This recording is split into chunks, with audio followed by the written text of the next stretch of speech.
Salut à tous, c'est Nico du Ciné Show et aujourd'hui, on se retrouve pour une nouvelle vidéo sur mes achats de Blu-ray. Après avoir parlé des achats que j'ai fait durant le mois de décembre et janvier, aujourd'hui on est là pour parler du mois de février avec une vingtaine de films, il y en a un petit peu plus que la dernière fois, avec là encore de très belles éditions, il y a un colis vintage, il y a des coffrets que j'ai achetés en promo à moins 50%, bref, il y a un peu de tout, et je vous propose qu'on perde pas plus de temps et qu'on commence tout de suite cette vidéo. On commence avec un petit colis vintage, ça fait longtemps, j'ai envie de dire, puisque c'est un colis que j'ai eu pour 25€, je dirais à peu près, donc ça fait 5€ le film, avec un film principalement qui m'intéressait, je vous le montrerai en dernier, mais on a du coup 4 autres films avant cela, qui étaient aussi des films qui, en soi, pouvaient m'intéresser. D'ailleurs, il y en a un qui m'intéresse aussi beaucoup là-dedans. On a pour commencer le film Attraction, qui est un film russe, catastrophe science-fiction. Alors, j'ai déjà vu des extraits, notamment un extrait d'un vaisseau qui se crache dans une ville justement, et c'est assez spectaculaire en termes d'effets spéciaux, ça a l'air mortel. L'histoire en elle-même, je suis pas sûr qu'elle soit absolument fascinante, mais j'avoue que ça m'attire pas mal. Je crois qu'en plus le réal c'est Fedor Bondarchuk, ou possiblement, qui a fait notamment 2-3 films que j'aime bien, qui sont des films un peu cons, mais plutôt pas mal, genre Wanted ou des trucs comme ça. Et donc là, il nous a réalisé un autre film de science-fiction qui a l'air plutôt impressionnant. Voilà, je suis pas sûr que ce soit un chef-d'œuvre, mais honnêtement, ça m'attire un petit peu, donc pourquoi pas. Ensuite, un film qui m'intéresse beaucoup, vraiment pour le coup, c'est un film qui était, je crois, en plus scénarisé par Alex Garland, qui est un réalisateur et scénariste que j'aime vraiment pas mal. C'est le film Dredd, qui est en 3D, mais bon, moi, je m'en fous un petit peu de la 3D, mais en tout cas, il y a un Blu-ray normal dedans. Et donc, c'est un film qui est un remake, je crois, d'un film avec Stallone, qui s'appelle Judge Dredd. Je sais plus si c'était un film original ou une adaptation, pardon. C'était un truc de jeu, je ne sais plus exactement. Mais apparemment, ce film Dredd, là, qui est la version un peu récente des années, début années 2010, 2013, je crois, apparemment, c'est vachement bien, en termes de scènes d'action notamment, ça a l'air vraiment très bon, assez marquant visuellement. Donc voilà, j'en ai eu plein de très bons retours, il a l'air assez court en plus, 1h30, donc je vais regarder ça avec grand plaisir, ça a l'air vraiment pas mal du tout. Ensuite, on a un film qui a l'air extrêmement débile, mais ça a l'air du débile au moins plutôt bien fait, j'ai envie de dire, puisque c'est un film de Robert Rodriguez, Machete, je crois qu'on dit comme ça, ou Machette, dites-le comme vous voulez. Je ne sais pas grand chose du scénario, je sais juste que c'est un film d'action complètement barré, avec beaucoup d'action, beaucoup de flingues, beaucoup de trucs débiles, voilà, j'en sais pas beaucoup plus, je crois qu'il y a une suite qui est encore pire d'ailleurs, enfin pire en termes de choses débiles, mais voilà, ça peut être marrant. En plus le fourreau est en très bon état, le fourreau, donc ça fait plaisir. Donc voilà, j'avais toujours eu une petite curiosité sur ce film de Robert Rodriguez. Je pense pas que ce sera un chef-d'œuvre, mais ça peut être marrant, ce qui est déjà pas mal. On passe maintenant à un autre film que j'ai déjà vu pour le coup, et qui est un film que j'aime plutôt pas mal, je trouve ça vraiment pas mal comme film. C'est une adaptation de manga qui s'appelle Ghost in the Shell, donc c'est un manga très connu. Il faudrait que je regarde d'ailleurs le film animé de base qui est vraiment pas mal, mais du coup il y a eu un remake américain avec Scarlett Johansson que j'ai plutôt bien aimé. Voilà, je sais pas si c'est une très bonne adaptation, mais visuellement c'était plutôt beau, il y avait 2-3 scènes d'action pas mal, le scénario en lui-même était plutôt captivant, dans mes souvenirs il y avait peut-être 2-3 trucs un petit peu plus oubliables et un peu plus bêtes, on va dire, entre guillemets, mais voilà, dans mes souvenirs, c'était quand même pas mal du tout, donc je suis quand même content de le récupérer, ce Ghost in the Shell. Et enfin, le film qui faisait que j'avais envie de prendre ce colis, avant tout, c'est un film qui vient tout juste de sortir, je crois, en Blu-ray, en tout cas il y a à peine quelques semaines, quelques mois, peut-être un peu plus, je sais pas, mais bref, c'est un film d'Alex Garland, on y revient, j'ai envie de dire, c'est son tout dernier film. J'essaie de refermer la boîte, voilà.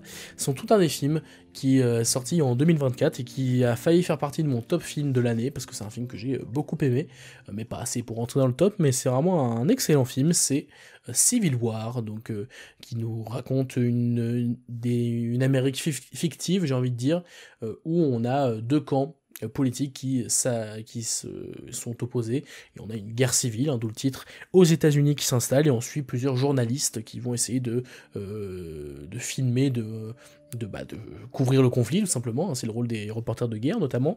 Donc moi forcément déjà ça m'intéresse beaucoup parce que c'est tout ce qui va être reportage de guerre, j'avais fait notamment plusieurs festivals des correspondants de guerre à Bayeux quand j'étais au collège, c'était vraiment super intéressant, j'en ai de super souvenirs, et donc ça parle pas mal de ça, de la question du journalisme, de la photo, comment tu dois prendre en photo des événements horribles, est-ce que tu dois être éloigné ou pas,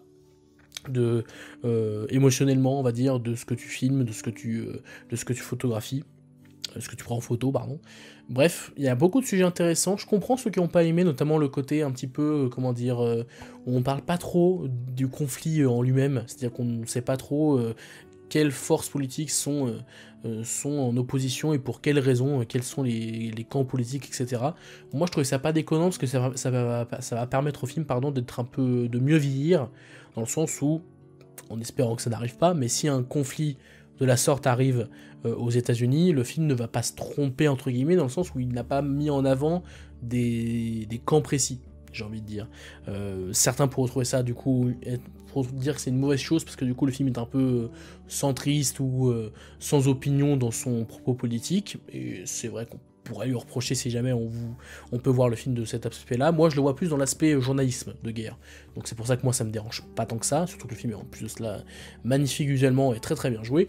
Donc voilà, moi de mon côté, c'est un film que j'ai beaucoup aimé. En plus là encore le fourreau est en plutôt bon état, ça fait plaisir. Donc voilà, je suis très content d'avoir récupéré ce colis et cet excellent film qu'est Civil War. On continue avec des coffrets, donc là encore j'ai acheté quelques petits coffrets à moins 50% parce que c'est toujours intéressant. Cependant je vais peut-être en revendre un ou deux pour une raison qui est similaire.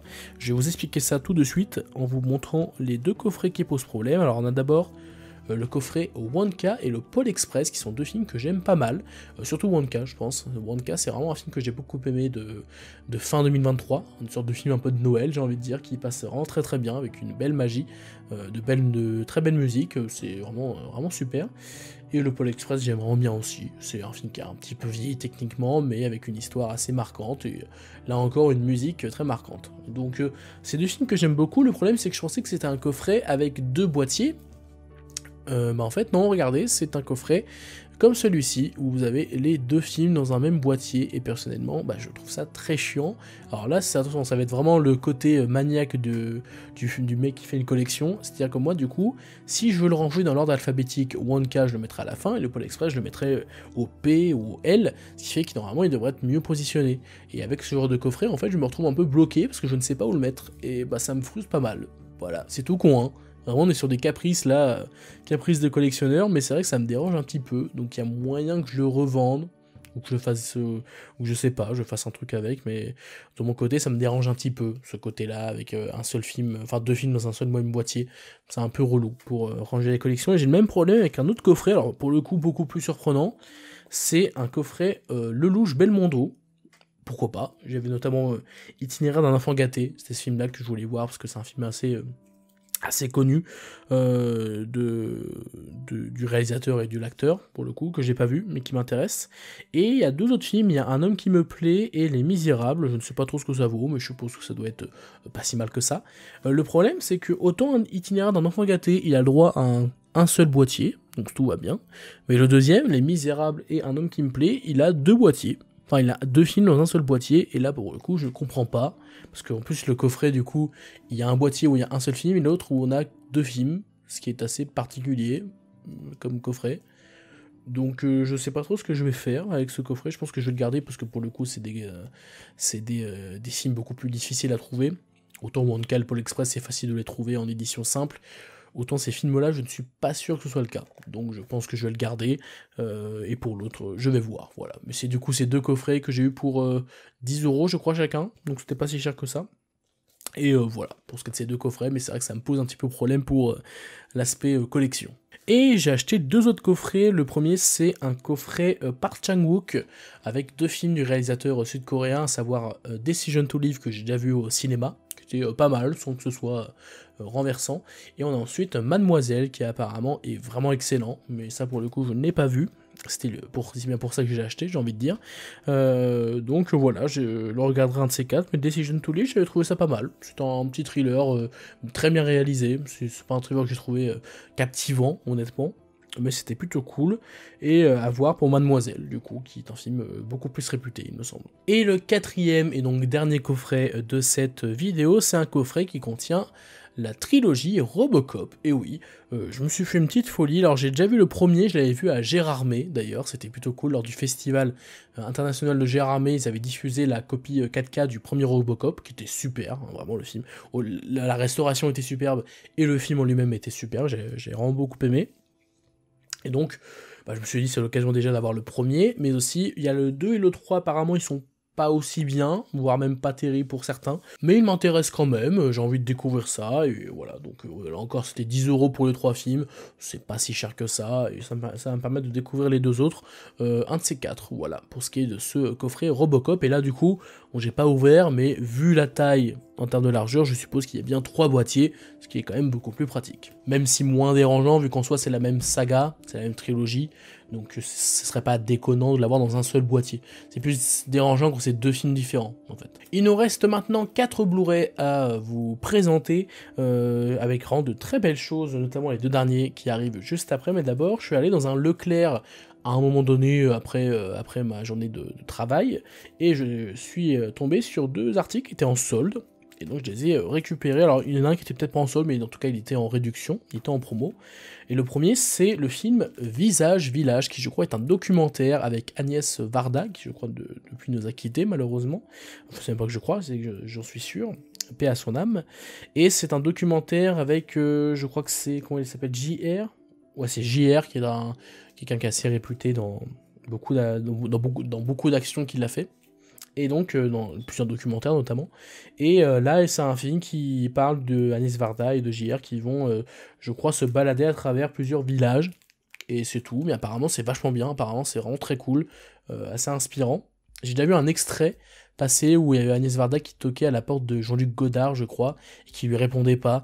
Il y avait un truc assez horrible là-dedans d'ailleurs, il faudrait que je vous regarde la scène du coup dans le contexte du film, et c'est vrai que ça avait l'air assez horrible comme scène, mais voilà, du coup apparemment le film est très sympathique, donc pour 4,49€, j'ai pas trop hésité, je me suis dit pourquoi pas, ça peut être intéressant. Et l'autre film que j'ai pris qui était pas en solde mais qui était en promo quand même, parce qu'il était pas si cher que ça, c'est le film Backriders à 9,99€, donc 10€ le Blu-ray qui vient tout juste de sortir, je trouvais que c'était plutôt raisonnable, donc je l'ai pris. C'est vrai que j'aurais pu attendre pour prendre le 4K, mais de toute façon, bon, je pense pas que le 4K rajoute vraiment un truc de ouf sur ce film-là.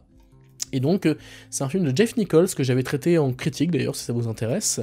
Et d'ailleurs, ça me rappelle que j'ai eu la chance de le voir en projection presse. Je vais pas pouvoir le refaire souvent, ça, les projections presse. J'avais pu le faire pour Civil War, pour Back to Black, par exemple. J'en avais vraiment été très honoré. Merci aux personnes qui m'ont permis de faire ces projections-là. Mais c'est vrai que maintenant que je suis prof, enfin que je suis presque prof, je suis en master, mais je suis quasiment prof, c'est vrai que j'ai beaucoup moins de temps, et surtout beaucoup moins de temps d'aller sur Paris, parce qu'autant j'ai pas un peu de temps pour moi, mais du temps pour aller sur Paris lors des projections presse qui ont souvent lieu la semaine, c'est trop compliqué.